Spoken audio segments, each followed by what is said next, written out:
Have you ever sat in that heavy silence at a family dinner? Here on Human Stories, we retell those moments, honest, everyday, sometimes controversial. Every story is a mirror. Subscribe, join the conversation, and maybe find a little healing. The morning in Hickory had that washed, clean look you only get after a night of soft rain. Lydia Kane clipped back the last of her roses along the fence, the petals still beating with water, the air smelling faintly of cut grass and wet dirt.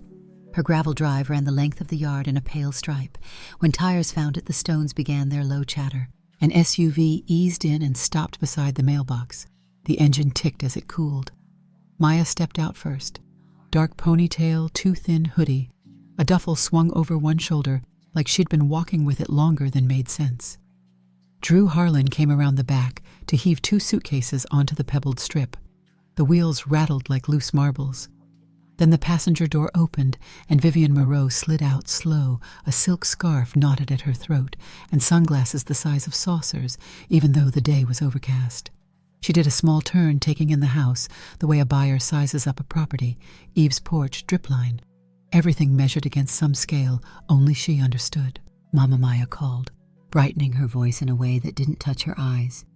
"Can we talk a minute?" Lydia set her clippers in the bucket and wiped her hands on her canvas apron. The cold from the metal bled through the cloth. "You can talk from there," she said. "Not unkind, not welcoming." Drew nudged his suitcases forward with the toe of his sneaker. "We're going to bring these in just for now," he said, as if the decision had already been made. "It's been a week." Vivian folded her arms. "Family takes care of its own," she said, turning the phrase like a prayer bead. "Surely we aren't going to argue that." "What week?" Lydia asked. Maya's cheeks went pink. She breathed in quick. "We sold Willow Creek," she blurted. "The townhome, 685. It was the right moment, and we had to move fast, and Drew's mom needed the capital for her staging company, and we figured..." She ran out of sentence and looked to Vivian, who tilted her chin as though that finished everything. "It's temporary," Vivian said. "A couple weeks. A month if escrow drags. We'll be as quiet as church mice." Lydia heard the gravel under Drew's shoes as he pulled the first suitcase toward the steps. The sound was ordinary and wrong at the same time. She felt the shape of her house behind her, the narrow hall with the photo of her husband by the coat pegs, the kitchen light she left on, even when the sun was good, the window over the sink that framed the oak where cardinals came in the afternoon. She thought of the roselean she just trimmed and the patience it took to get it through a summer of drought and one bout of fungus. There was a way things were tended, and there was a way they were not. "No," she said. Maya stopped. Drew didn't. Vivian's mouth turned in a small, satisfied smile that had nothing to do with pleasure. "Don't be theatrical, Lydia. It's a porch, not a border crossing." "It's my porch," Lydia said steady. "You can't stay here." The wind carried the smell of damp leaves up the drive. A boy coasted past on his bike and turned his head with the lazy interest of somebody who knows this street like the back of his hand. On the porch post, a tiny blue ring of light blinked her door camera, waking to faces and voices. "We're family," Maya said. She took 2 quick steps, the duffel slipping on her shoulder. "We just need a place to land, Mama. Please don't make this a thing, this a pal." Vivian laughed softly, the sound meant for Lydia alone. "You've always made small things big. Small house, small yard, small ideas. It's why you get stuck." She was close enough now that Lydia could smell the citrus in her perfume. Maya winced at that, but she didn't say anything. Drew stared at the suitcase handles like they had answers. Lydia took a breath that scraped her throat a little on the way in. She thought of the time last winter she'd tried to coax heat out of a stubborn furnace and had to light it 3 times, holding the match so steady her hand cramped. "No," she said again, same tone, same volume. It felt like setting a level on a countertop and seeing the bubble center itself. Maya's expression shifted. Something cracked through the practiced calm. "Don't do this," she said. And then she did a thing Lydia had never seen her do. The swing was small, almost clumsy, but the sound was clean as a snapped twig. Lydia's head turned a fraction with the force. Her cheek went hot under her palm. Across the street, Mr. Alvarez stopped mid-rake leaves fanned around his boots like a skirt. The boy on the bicycle braked, 1 foot down on the asphalt, watching. On the porch post, the ring of blue brightened and held. For a second, nobody breathed. Drew's "whoa hey" arrived too late to be anything but noise. Vivian's lip curled. She didn't bother to hide it. Lydia felt the heat in her face and then felt it recede the way a wave falls back and leaves the sand wet and smooth. She lowered her hand. "Get off my porch," she said. Maya flinched. Tears swam fast and clung to her lashes. "Mama." "Off the porch," Lydia said, and reached into the pocket of her apron for her phone. The glass was cool. Her thumb moved without hunting for icons. She'd lived alone long enough to know where everything was in the dark. The dispatcher's voice came bright and professional in her ear. Lydia gave her street name, her number, her plain account. She did not raise her voice. Drew lifted his hands, gathering air. "There's no need to." "There is," Lydia said. Vivian's smile slipped just an inch. "You'll embarrass yourself." Lydia ended the call and set the phone on the rail. The blue light on the camera flicked once, then twice, as if nodding. The patrol car took less than 5 minutes. You could hear it before you saw it, a low burr that made the stray dog under the neighbor's Buick lift his head. When the cruiser turned down the block, Mr. Alvarez went back to his raking, like he'd only paused to think. The boy on the bike rolled forward a yard and then stopped again. The officer stepped out with a notepad, asked for names, separated bodies by a casual authority that came from practice. He didn't touch anyone. He didn't need to. "Do you want to make a report, ma'am?" he asked Lydia. "Yes," she said. He wrote the word down like it mattered. He asked if she needed medical attention. She didn't. He took Mr. Alvarez's statement from the curb and nodded once toward the porch camera. Lydia offered to send the clip if he needed it, and the officer said that would be helpful. Maya pressed the back of her wrist to her mouth and made a small animal sound she could not swallow. Drew tugged at the suitcase handle again, and this time did not move it. Vivian turned toward the street as if the view could be changed by refusing to look at it square. When the officer finished, he said what officers say when an encounter is closing. Lydia thanked him. The cruiser slid away, the sound shrinking to nothing at the end of the block. Lydia picked up her phone. She turned and opened her door and stepped into the house that smelled like damp roses and the last of last night's coffee. She closed the door and turned the deadbolt, then set the chain with a small slip of metal and a click you could miss if you weren't listening. In the kitchen, she set the clippers on the counter and ran the faucet just long enough to take the chill out of the water. The window over the sink framed the oak, and the first yellow leaf let go, tumbling the way paper falls. The porch light, which she always left on cloudy mornings, made a soft circle on the stoop. On the hallway peg, her keys knocked lightly together when the door settled in its frame. The house held its breath and then exhaled. Lydia stood at the sink with her hand on the rim, the skin of her cheek cooling.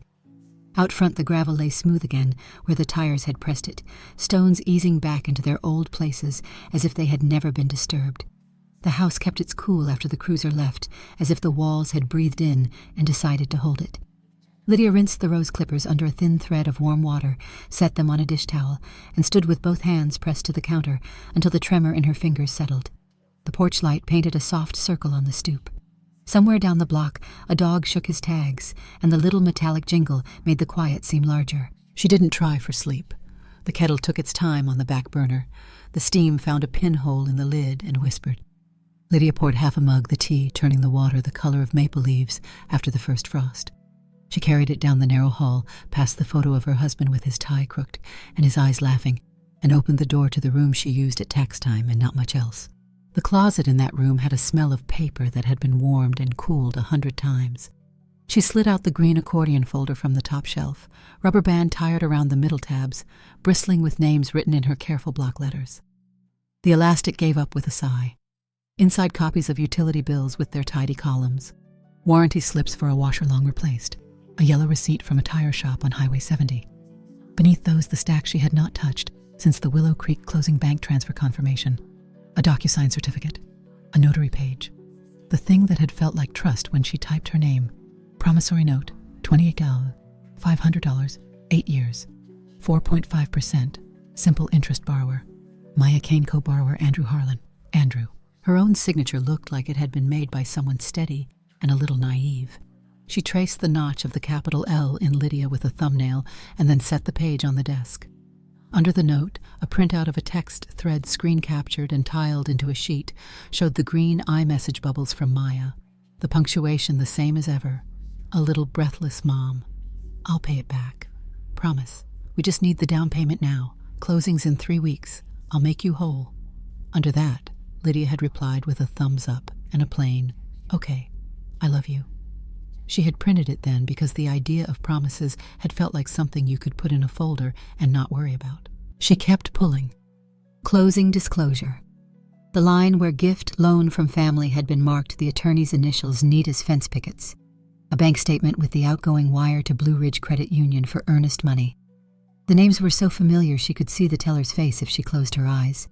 Lydia had stood at that counter more than once with a deposit for somebody else's beginning. On the desk, the pile formed itself, note text bank wire closing page. Next to it, she set a small external drive she kept for photos and taxes. She opened her laptop, the hinges creaking as if reminded they could move. The Ring app held the afternoon like a bubble.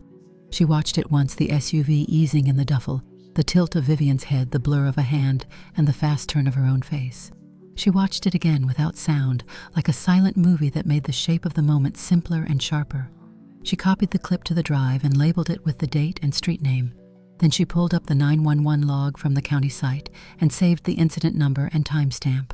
When the kettle clicked itself off a second time, she realized she'd let the first mug cool to a skin. She dumped it and poured a fresh one. The clock over the doorway was shy of midnight, but her body felt like the hour had no numbers. She found Cole Whitaker's card wedged beneath a stapler, the paper slightly curled from heat and years. Cole had taught civics with her husband back when the high school still had chalkboards, and then the law took him the way a clean current takes a boat. The card had a landline and a cell. Lydia typed a brief email with the subject line, "Need counsel re family loan assault incident," and attached the PDF scans she'd just made. She kept the sentences short and factual. She read it once removed family before Lone put it back and hit send. By 8, the morning had the thin look of a sky that couldn't decide. Lydia showered, pulled her hair back, and put on a sweater she wore to the courthouse for jury duty because it didn't itch and passed for formal in a town where formality tired people out. Cole replied at 8:16, "Come by at 10. Bring originals."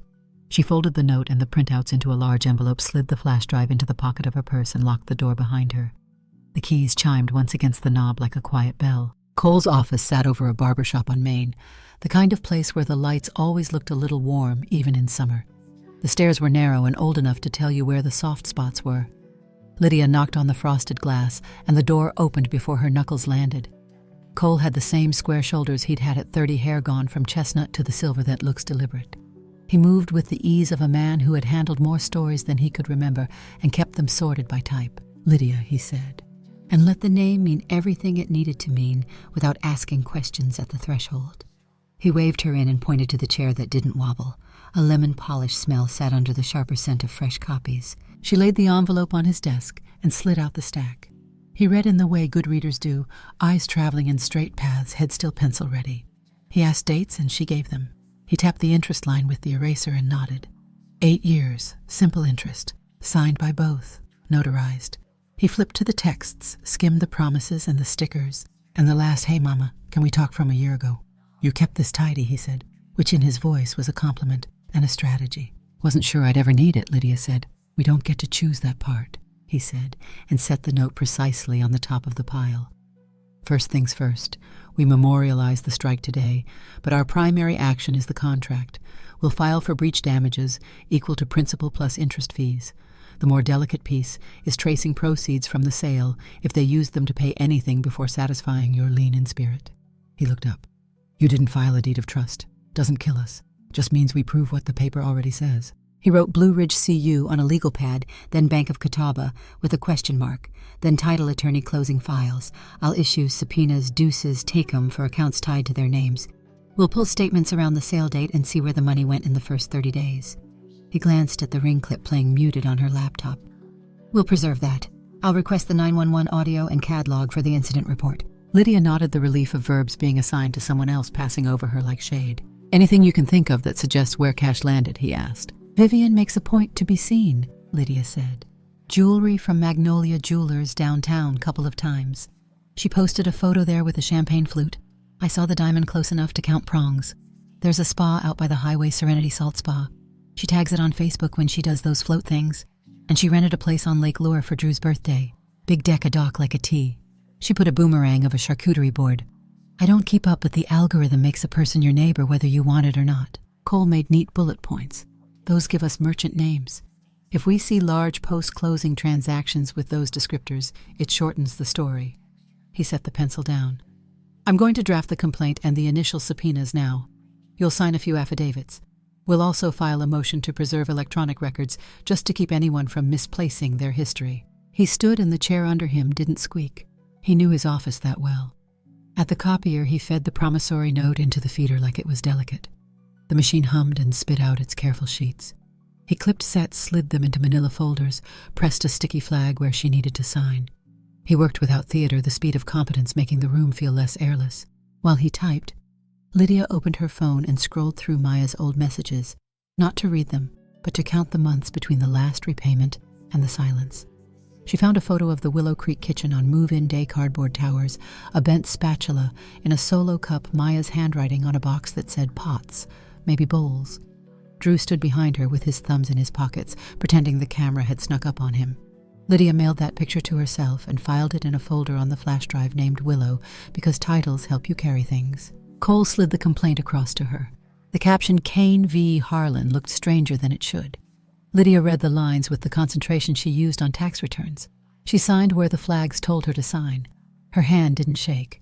Cole notarized with practiced swiftness, his stamp leaving a clean rectangle on the page, the embossed seal pressing a small relief map into the paper. "I'll walk this to the clerk," he said. "Once it gets a file number, we're live. The deputy can serve within the week." He paused. "They're a place I'm likely to find all three." "Sunday afternoons," Lydia said, surprised by how easily the answer came. Catawba Springs Country Club. They sit on the patio after church, golf shirts, big sunglasses. Cole nodded as if she'd given him a cross street. He reached for his phone and made a brief call to the sheriff's office, asked for civil process, confirmed availability with a tone that said he had made calls like this for 30 years and never raised his voice.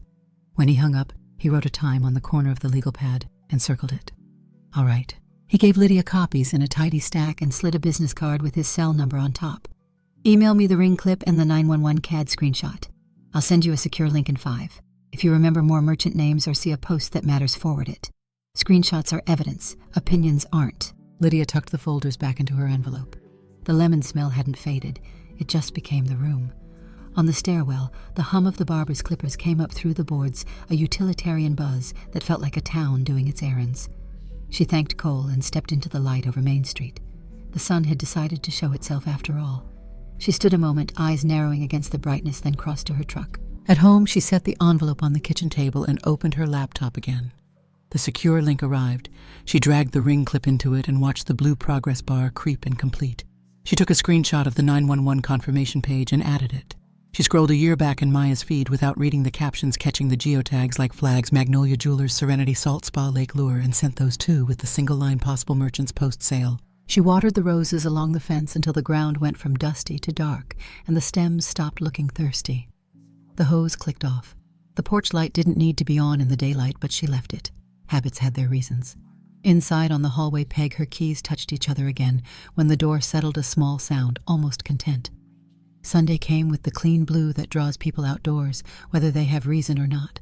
Lydia took the county road rather than the highway, passing the feed store and the field where a hand-painted sign promised boiled peanuts every Saturday. She parked beneath a crepe myrtle on the far edge of the Catawba Springs Country Club lot, the shade dappled and thin. The club's white stucco walls threw back the sun. Golf carts buzzed in and out like bees returning to a hive, and somewhere a blender worked at a relentless whir for frozen drinks. On the patio under a striped awning, people in polos and pastels spread themselves into the afternoon. The waitstaff moved like choreography iced teas in rings of condensation baskets of chips, a picture of something pink with slices of lemon drifting at the top.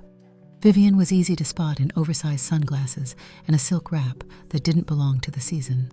She'd chosen a table near the rail, as if proximity to the course made a person belong more. Drew sat beside her, phone face up, tapping in the way of someone waiting for good news to arrive without being asked. Maya had a hand around her glass, her thumb worrying the paper straw wrapper to ribbons. Lydia didn't walk toward them. She stood behind the line of parked carts with her bag against her hip and a pair of sunglasses she'd bought at the drugstore, the kind that turned everything 1 degree calmer. She knew 3 people by name on that patio and a dozen more by face. She nodded to none. The patio speakers played a country song about late bloomers and lucky breaks, the smell of cut grass and sunscreen braided together. The sheriff's deputy rolled in with no lights and parked square, not hiding and not making a show. He wore khaki and a plain expression. He checked the clipboard once, then started for the patio with a gait that said it was Sunday and lunch would still be lunch when he was done. A hostess stepped forward, smile ready, then stepped back when he showed the badge clipped to his belt. Heads turned with the speed of birds. He stopped at the rail. "Miss Moreau," he said, neutral. "Mr. Harlan.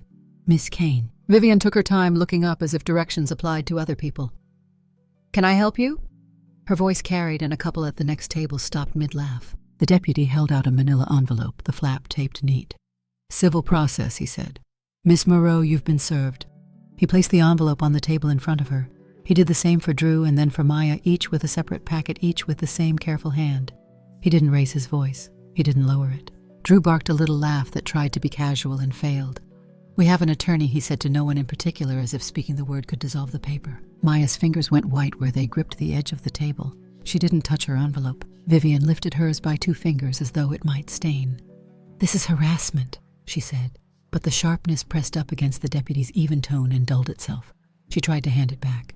He didn't take it. "Service is complete," he said. "Your copies are yours." He nodded, once turned on his heel and walked away, the same pace he'd come. The hostess stepped aside again, her smile folded up like a napkin. Conversation on the patio didn't stop. It bent. People looked everywhere they weren't supposed to.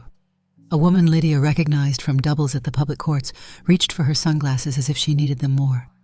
A man in a blue cap lowered his voice and said something toward his phone that made his face soften the way faces do when gossip is passing through them. The blender in the bar went quiet, and in the sudden silence the clink of ice sounded like a signal. Vivian tore open the envelope. The first page was the caption and the case number, and then Lydia's name spelled right in 12-point font. She let the flap fall and scanned her mouth tightening, then thinned it back into something like composure. "Ridiculous," she said, and laid the papers flat as if to iron them with her palm. "We'll handle this." Drew reached for his packet, flipped to the second page, blinked at the words, "Promissory Note" and "Exhibit A," and flipped back. He kept his jaw set in the shape of confidence and didn't quite pull it off. Maya did nothing. She stared at the envelope like it was a picture she couldn't make sense of. She found her glass without looking and drank, then set it down with both hands and didn't let go. The skin over her knuckles looked thin as tissue. Lydia watched from the shadow of the myrtle, still as the tree itself. She didn't count seconds. She didn't count breaths. She let the heat draw a line down the back of her neck and felt the weight of her keys in her pocket, like a certainty she could touch. Vivian spoke with her chin lifted. "Where is she?" she asked. Her voice pitched to travel. She made a slow half circle with her head scanning the lot. She didn't find Lydia, or pretended she didn't. "Cowardly," she said to Drew in a tone made for stage audiences. "Paper from behind a hedge." Drew chuckled without humor.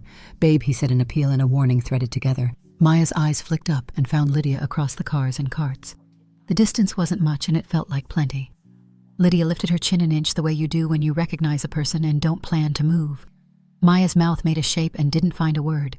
Her gaze darted to Vivian, to Drew, to the papers, back to Lydia. The patio heat flattened every smell except the lemon in someone's drink. A server came by with a tray and pretended not to notice the envelopes. He set down a basket of chips at the table next over and said refills in a voice trained to meet whatever hour it was. The couple nodded too eagerly. He poured tea. Ice cracked and fell. Vivian gathered the packet, smoothed the edges into alignment, and slid it into her tote with a firmness meant to erase it. She rose, the silk wrap catching the sun long enough to shine. "We're leaving," she said, enunciating the 2 words. She wanted witnesses. She had them. Drew scraped his chair back. His phone lit up with a push notification, and he turned it face down. Maya stood last, the legs of her chair making a small complaint against the concrete. When she picked up the envelope at last, she held it as if it didn't weigh anything. They walked off in a line, Vivian first without looking, Drew behind her. Maya in the space where the shade ended and the bright began. Lydia stayed until the deputy's cruiser eased out of the lot. She watched as Vivian's group reached the Porsche parked in the row nearest the door. Vivian opened the passenger side with a motion like a curtain pulled. Drew popped the trunk for Maya, who didn't have anything to put inside. She closed it again, fingers lingering on the latch. Vivian said something. Her hand sliced the air. The sunglasses turned the gesture into a shape without an expression. The club's bells chimed from somewhere deep inside the building to mark the hour. A cart zipped by with a kid grinning over the steering wheel, a grown man's hand on the back to keep it from fishtailing. Lydia blinked, and her eyes watered the way they always did in bright sun. She walked to her truck without moving fast or slow. Her door sighed and shut solid. She drove the long way home, windows down, until the air lost its cool. Past the baseball fields, a church sign in block letters announced a Wednesday supper and a Thursday grief group. She turned onto her street and saw Mr. Alvarez kneeling in his beds, his hat shading the back of his neck. He looked up and lifted a hand. Lydia returned it. The porch camera flashed a small blue halo as she climbed the steps, as matter of fact as the key in her pocket. Inside, she set her bag on the table and poured water from the tap until it ran cold. She drank standing up. The phone buzzed on the counter with the flat insistence of a text message. "Maya! Mom, can we talk not at your house?" Lydia set the glass down, left a wet ring. She typed back the name of a place with metal stools and coffee that came strong and cheap. She added a time. Then she locked her screen and turned to the sink where a single cup waited with a lipstick print near the rim that wasn't hers. The Waffle House off the interstate never pretended to be anything else. Fluorescents hummed the griddle, hissed the air-held coffee and syrup, and just enough cigarette smoke from jackets to make the place feel lived in. Lydia chose a booth facing the door, slid in on the cracked vinyl, and wrapped both hands around the heavy white mug the server dropped without asking. The mug was chipped on the handle. The coffee was strong enough to square her shoulders. Maya arrived in a windbreaker, and no makeup hair swept back like she'd been driving with the window down. She stood a second longer than needed, seeing where to sit, then slid into the opposite side and laid her phone on the table face down. Her throat worked before any words did. "Thank you for meeting me," she said. Lydia lifted the mug, then set it down. "You asked," she said. "I'm here." For a while, the only sounds were the fork and plate noises that carry in a diner even when you're trying to be quiet. A cook called out orders. A trucker at the counter laughed too loud, then apologized to no one. Maya's hands found the paper napkin in the metal dispenser and pulled one out, then another, then stopped. "She tells me things I can't check," she said finally. "Vivian. She says we would have lost the Willow Creek place if she hadn't stepped in. She says Drew's business only looks bad on paper. She says people judge, but they don't understand how money moves." Maya glanced toward the window where the parking lot flashed with the turn signals of people deciding. "When I try to say no, she goes quiet, like a switch. Then Drew gets quiet too. And I think if I push, they'll leave and the whole thing will fall apart, and I'll be the reason." "What is the whole thing?" Lydia asked, not unkind. "Being who we said we were," Maya said. "Holidays where everything matches, dinners that look like a picture. Not being the girl who grew up on a street where dogs sleep under cars." Lydia lifted her coffee. "You didn't grow up under a car," she said. "You grew up in a house with a roof I repaired twice and a furnace I could light in the dark." Maya's mouth twitched. "I know." A server slid a plate between them, 2 waffles, a pat of butter softening to shine, and didn't ask who ordered because Lydia had pointed at the menu when she sat and said, "Something you make right all day." They each broke off a triangle without thinking. "I signed what she put in front of me," Maya said. "Mortgage things, refinance things. I told myself I was trusting my husband. I didn't read the note you sent because I thought I knew what it said." She put her palm flat on the table as if to stop it from moving. "I hit you." "Yes," Lydia said. "I don't have an excuse," Maya said. "Just a hole where my thinking should have been." The napkin she'd worried bunched into a rope. "Is there a way to make this way to—" "No," Lydia said, and then to keep the word from becoming a wall. "There is a way to tell the truth and stand in it." Maya's eyes were wet without tears falling. "What do you want from me?" Lydia looked down at the silver line of the table edge and the reflection of the hanging lights. "I'm not asking for shame," she said. "I'm asking for company on the right side of the line. Stand with me or stand away from me." Maya breathed out a sound that wasn't quite a laugh and wasn't a cry. "I don't know how to stand," she said. "Not yet." "You learn," Lydia said. She slid the syrup toward her. "Eat something." They ate without conversation long enough for the server to refill both mugs. Maya wiped her mouth with the last of the napkins and set the paper neatly in the empty plate. "If I'm called," she said, "I'll tell it the way it happened." "That's all your name can carry," Lydia said. She put cash under the check and stood. The bell over the door chimed when they walked out, and the parking lot light flickered the way those lights do. They hugged like people who had almost forgotten how, and then they let go. Court days carry their own weather. The building downtown was a mix of polish and scuff a seal on the wall, and a flag on a pole, and a bailiff who'd said the same opening line enough times to do it without checking the card. Lydia sat at the table with Cole Whitaker, the green folder on his side, the thin manila stack on hers.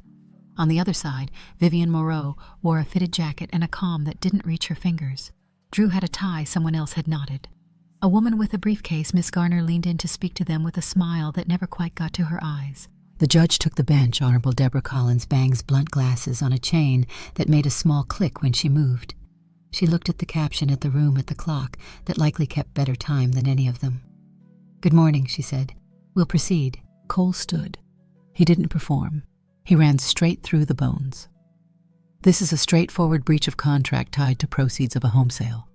Promissory note, $28,500, 8-year term, signed by both defendants, notarized. Plaintiff transferred funds for down payment. Defendant sold the home. Debt remains unsatisfied. We are not here on sentiment. We are here on paper." He handed up copies to the clerk, who passed them to Judge Collins. She scanned down the lines that mattered and nodded once. Cole called Lydia. The bailiff swore her in. Lydia answered the questions in clear sentences that fit on the lines. If you imagined a form, yes, that is my signature. Yes, those are text messages from my daughter. Yes, I initiated the transfer to Blue Ridge Credit Union. Yes, the loan has not been repaid. Miss Garner did not rise for cross. She stayed seated and said, Miss Kane, your client did not file a lien, correct?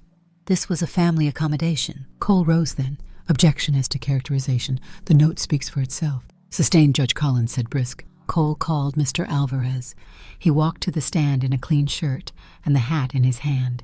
He described the porch, the gravel, the sound that snaps you to attention. He kept his voice in the middle of the room and did not look at anyone more than anyone else. Miss Garner asked if he could have misunderstood. He said, No, ma'am, without edge. Cole moved the ring clip into evidence. The judge watched it on the small screen without signaling anything to anyone. The sound was low. You could still hear enough. Lydia kept her eyes on the wood grain of the table while it played. On the other side, Drew shifted and Vivian did not. Then the bank statements. The clerk marked Exhibit B Blue Ridge to Bank of Catawba. Checks written in a neat hand. Debit swipes that looked like someone's itinerary for a glossy life. Cole didn't flavor it. He let the descriptors do their own work. Magnolia Jewelers. 9 down, $842.17. Serenity Salt Spa. $1,260. Lake Lure Vacation Rentals. $3,400, $100. Naples. Hoa Dues. $2, $115. Dates fell within 30 days of closing. Amounts looked like decisions. Ms. Garner stood for the first time. Your Honor, she said, to the extent funds moved into accounts bearing Miss Moreau's name, many of these were advanced on behalf of the marital unit, with an understanding the family would balance accounts as circumstances allowed. We do not police families in this courtroom. Judge Collins looked over the rim of her glasses. We enforce contracts in this courtroom, she said. Proceed. Ms. Garner called Maya. She walked to the stand with a set to her shoulders that made Lydia think of first days at school. She took the oath and sat. Miss Kane. Miss Garner said softly, as if a different tone could change the ask. When you signed this note, did you read every line? No, Maya said. Did your mother, the plaintiff, explain to you that she intended to pursue this as a legal debt and not a gift? She told me it was a loan, Maya said. I heard what I wanted. Did you rely on your husband and his mother for financial decisions? Yes, Maya said. Her hands were linked. The knuckles looked like small pebbles under skin. I let them make them for me. That reliance was it because you felt incapable or because you trusted them? I didn't want to be the reason the picture didn't look like it should, Maya said. Ms. Garner nodded like she'd been given a line she could use, but it floated when she tried to set it down. She thanked Maya and sat. Cole stood again. Miss Kane, he said. Have you repaid your mother any portion of the loan? No, Maya said. Her voice held. Is there a reason other than choice? No, Maya said. She looked at him, then at Judge Collins, then at Lydia. There isn't. Cole didn't ask anything else. He returned to his table and stacked his papers so the corners met. Miss Garner called Vivian. She walked to the stand as if to a podium. She answered her name crisply and sat straight-backed, chin-up jewelry catching the light. The money, she said to the first question, moved through my account because I have better terms and I keep things moving. Families do that. We do not keep count the way strangers do. Cole stood. Miss Moreau, the Magnolia Jewelers charge whose jewelry? My sister's 50th, Vivian said. I fronted. She reimbursed. Show me the reimbursement, Cole said. I don't have every receipt, Vivian said, a smile pulling at one corner. The Serenity Salt Spa charges whose treatments? Gifts, she said, dismissing it with a flicker of fingers. Receipts. I don't hold on to clutter, she said. Naples HOA dues whose home? My sister's, Vivian said, already sure of her next sentence. Temporary help. Your sister's name on the account, Cole asked. Silence sat down at the table with them. Vivian crossed her ankles. They kept me on after I helped her relocate, she said, as if the application forms come pre-filled with gratitude. Cole didn't look at the judge. No further questions. Ms. Garner redirected, but every path she tried led to the same hinge. Money left one place and never returned. Explanations sounded like air. Judge Collins set the file down. She looked at each table in turn as if counting chairs.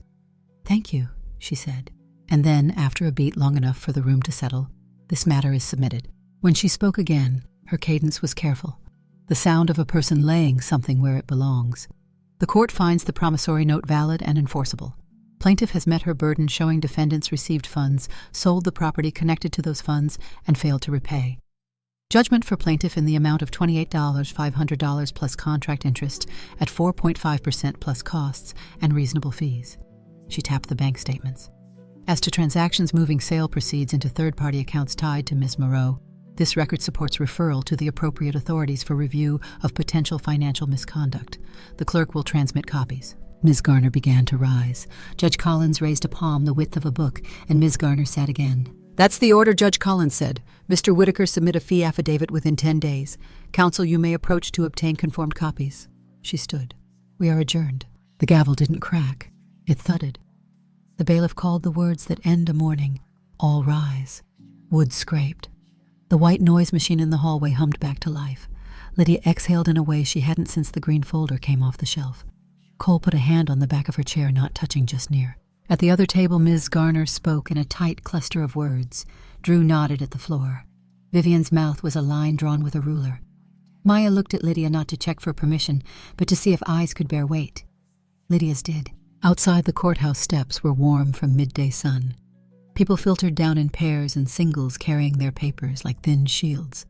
Cole handed Lydia a stamped copy and a smaller sheet with a handwritten note of what would happen inside the file that the sheet could not show. "I'll email you the PDF after the clerk scans," he said. "Take this one for your records." "Thank you," Lydia said. She tucked the paper into the envelope where her copy of the note already lived. The seal's emboss caught the light just enough to shadow its edges. A breeze worked through the sycamores along the square. Across the street, a woman pushed a stroller with a grocery sack tucked into the bottom basket, apples showing through the mesh. Lydia felt the weight of her keys in her pocket and the manageable heft of a folder under her arm. She took the steps slow, not to stretch any moment, just because that is how feet fall when they land where they mean to. By late afternoon, the courthouse heat had thinned to something a person could walk through without noticing. Lydia drove home the slow way past the square and the barber shop and the church sign that swapped out verses for potluck dates. She set the stamped order on her kitchen table, poured water until it ran cold, and drank standing up. The house smelled like coffee and cut roses. The green folder rested beside the salt shaker. She slid the order into it and pressed the flap down with her palm until the cardboard remembered being flat. 2 days later, an envelope from Cole's office arrived with a short note, and the first check funds collected out of an account Lydia hadn't known existed until the bank statements named it. She logged the amount in the little notebook she kept near the bread box, the one that held grocery tallies and oil change dates, and then closed it without underlining anything. The paper didn't feel like winning. It felt like something returned to where it belonged. Word traveled on its own legs. At Magnolia Jewelers, the manager called Cole to ask how to provide receipts for the court's purposes, voice polished and thin. The spa out by the highway turned off comments under pictures of salt rooms and eucalyptus steam. The country club did not post about Sunday brunch for a while. Vivian's staging storefront on Main switched to by appointment. Only then went dark, except for a small sign that said, "For lease" in blue letters you could see from the stoplight. The Porsche disappeared from the lot. When a black sedan took its place a week later, it had dealer tags and no tint. Drew signed papers at a strip mall law office near the interstate Lydia knew because the clerk at the courthouse mentioned it while stamping something for Cole and then lowered her voice like the stamp could hear. The next time Lydia saw Drew in town, he was in line at the bank, tie gone, collar open, reading a form without moving his lips. He didn't look up. She didn't either. Maya sent a text on a Wednesday afternoon with a picture of a one-room place above the florist white walls, a window that faced the alley, a fridge small enough to move by hand. "It's mine," she wrote. Lydia stared at the screen for a long moment, then typed, "I can help you carry a chair." Maya sent a thumbs up, and nothing else, which was exactly the right size of answer. They moved her in a carload at a time. The steep stairs creaked as if asking to be introduced, a box of plates, a crate of books with their spines out, a lamp with a shade that needed a new harp. The florist below sent up a bunch of stems wrapped in brown paper to brighten your shelf. Maya put them in a jar and didn't try for arrangement. They stood the way wildflowers do when someone means well. Lydia tightened 2 loose screws on the little table by the window and fixed the tilt in the lamp with the flathead she kept in her purse. They ate sandwiches from the corner deli and drank water from mugs before Maya found the glasses. At the door, Lydia said, "You have what you need," and Maya nodded like yes, and not yet could live in the same breath. On Saturdays, Lydia walked the farmer's market with a canvas bag she'd had since she was 25. She bought tomatoes that tasted like July, and peaches that left juice on her thumb, and once a jar of pickles from a woman who swore her grandmother had written the recipe on the back of a church bulletin. On her way home, she passed the field with the boiled peanut sign. Sometimes she stopped, sometimes she didn't. Mr. Alvarez waved from his yard and pointed at the sky when a line of geese made a rickety arrow through it. The roses came back hard in September, as if the rain had taught them something about endurance. Lydia dead-headed with the small scissors when she didn't feel like hauling the long clippers. She set the petals in a bowl near the sink for the way they made the room look like a still life. The Ring camera blinked now and then when a delivery came. Most days it didn't blink at all. Maya started at a dental office on Lenoir Rhine Boulevard front desk, at first, then chairside when the hygienist called out. She wore soft-soled shoes and came home with a line across her face from her mask hair smelling faintly of mint paste. Some evenings she stopped by Lydia's after work with a bag of grocery store salads or a hot rotisserie chicken in a plastic dome and said, "I'm starving," and they ate on the porch steps with paper plates balanced on their knees. Once she brought a pecan pie from the freezer case and apologized for the brand name on the box. Lydia cut 2 slices and a third small one for the argument, and they laughed real not careful. Maya went to counseling at the clinic near the high school. She didn't report on it. Lydia didn't request a report. When a check from Cole's trust account arrived and Lydia put it with the others, Maya noticed the envelope and didn't speak. When Lydia changed the subject to whether the Cardinals were building again in the Oak, Maya followed it easily. Vivian became a presence you could feel only at the edges. The people who had used her name like a pass now used it like a caution. The Naples HOA sent a letter to the wrong address and then another to the right one. The sheriff's office mailed a form with boxes to check and a line at the bottom for writing small. Lydia filled hers out slowly and printed her name where it asked steady all the way across. She didn't see Vivian in town.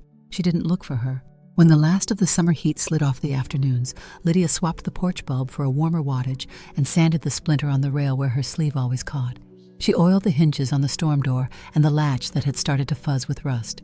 She put the green folder in the back room's cabinet behind a stack of blank tax forms.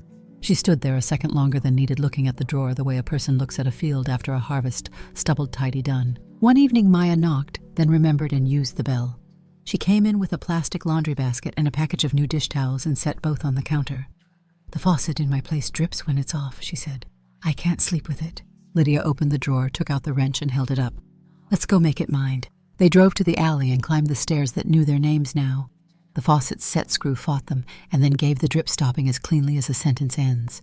Maya leaned against the door jamb with her arms folded and watched Lydia work, not because she couldn't help, but because watching was part of learning. When they finished, Maya put water on for tea and stood at the window while it warmed. "It's quiet here," she said. "It is," Lydia said. They sat on the floor with their backs against the cabinet and drank from mismatched mugs, breathing the same steam. If anyone had looked up from the alley, they would have seen 2 women framed by a square of light, doing nothing exceptional, and all of it necessary. Back home, Lydia hung her keys on the hook by the door. The Ring had 1 brass key, now edges rubbed smooth by years of doors opened and closed. It tapped the wall once, a small sound. The porch light made its soft circle. In the sink, a single cup kept its place. Outside, the gravel lay where it should, and the roses held their color until the dark took it gently, the way the dark takes color when a day is finished. Thank you so much for listening to today's story. If this story resonated with you or made you reflect, I'd love to hear your thoughts, so feel free to share them in the comments below. And don't forget to like, subscribe, and hit the notification bell so you won't miss the next story. I'll see you next time as we continue exploring more journeys and lessons together.